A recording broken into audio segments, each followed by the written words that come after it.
The forest was darker than any night he had known on Earth. Tall, needle-thin trees swayed under a blood-red sky, their branches whispering a language he didn't understand. The human boy, Caleb, ran breathlessly, clutching the battered rifle in his hands. Somewhere behind him, he could still hear the snarling, low, guttural, and getting closer. He almost didn't see her. The alien girl was half buried under a fallen tree, her pale lavender skin streaked with dirt and blood, one leg twisted at a strange angle. Her clothing was shredded, her eyes dazed. She looked impossibly young, maybe 14, though the ridges along her temples marked her as a species he'd never met before. Her lips moved soundlessly until she finally whispered in halting words, "Please help." Caleb didn't hesitate. He tossed the rifle aside and heaved at the log, his muscles screaming as he shifted its crushing weight. The girl gasped when the pressure lifted. But before he could check her injuries, the forest exploded with a snarl that rattled his bones.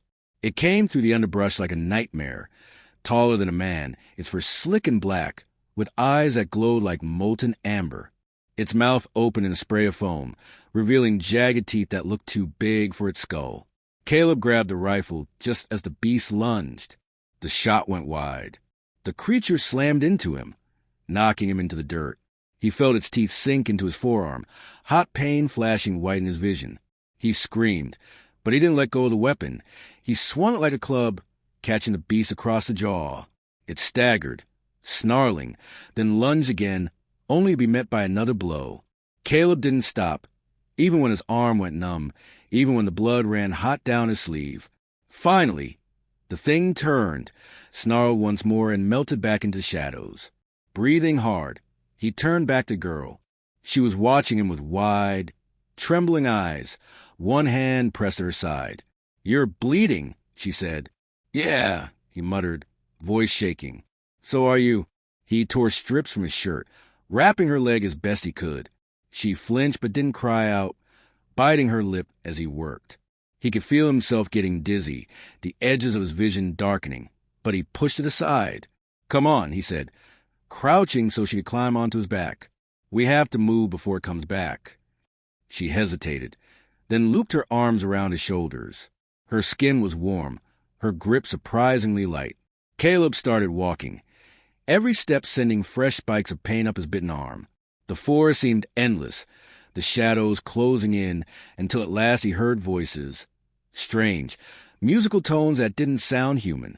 They emerged into a clearing where a group of towering figures stood waiting. Their armor gleamed like carved stone, their eyes glowing faintly in the twilight. At their center was a man, if you could call him that, twice Caleb's height, with a mane of silver hair and a long scar down one cheek. His presence was overwhelming, and his gaze locked instantly on the wounded girl. "Lyra," the giant said, his deep voice rolling like distant thunder. "Father," she breathed. Caleb froze. Father? That meant this wasn't just any alien girl. This was someone important. He tried to lower her gently, but she clung to him for a moment longer before the warriors stepped forward and took her. The chief's gaze turned on Caleb, and the boy felt suddenly small. Those glowing eyes flicked down to the bloody bandage on his arm, then back up to his face. "You fought the shadow beast for her?" Caleb swallowed. "Yeah, it was going to kill her." The chief's jaw tightened, a flicker of something unreadable passing over his features. He barked a command in his language, and two warriors stepped forward, taking Caleb by the shoulders, not roughly, but firmly. They led him toward the village, a cluster of stone and bone structures nestled against a mountainside. Everywhere, alien eyes followed him, some wary, some curious, some openly hostile. Inside the largest structure, the chief sat on a throne carved from a single massive tusk. Lyra was already there, lying on a low bed as a healer worked over her leg. She kept glancing toward Caleb, her expression unreadable. The chief rose and approached him. "The bite of the shadow beast carries poison," he said slowly, as if measuring each word. "No human has survived it." Caleb's stomach sank. He could feel the wound throbbing, the numbness spreading up his arm. "Guess I'm lucky, then." He tried to joke, but his voice came out hoarse. The chief didn't smile. "Luck will not save you.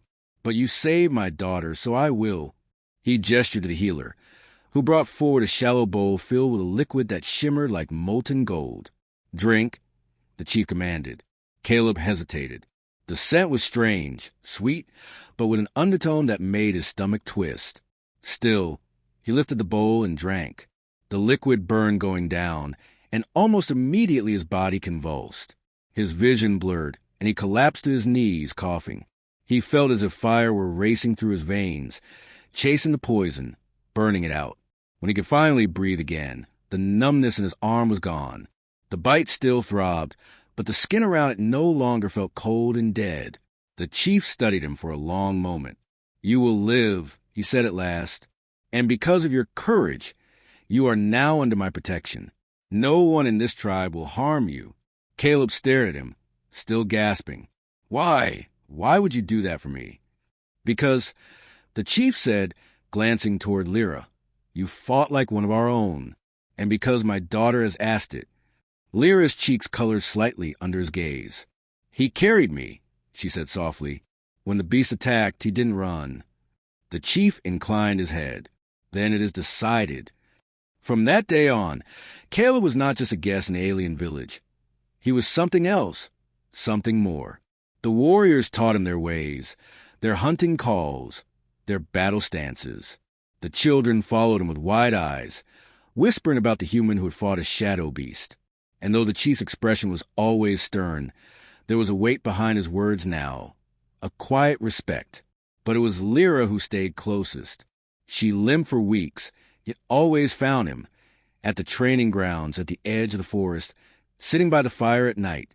Sometimes they spoke. Sometimes they just sat in silence, watching the red sky fade into the silver of alien night. One evening, as the first stars began to glow, Lyra looked at him and said, "When you were bitten, you didn't know if you would live." Caleb shook his head. "No." "Then why didn't you run?"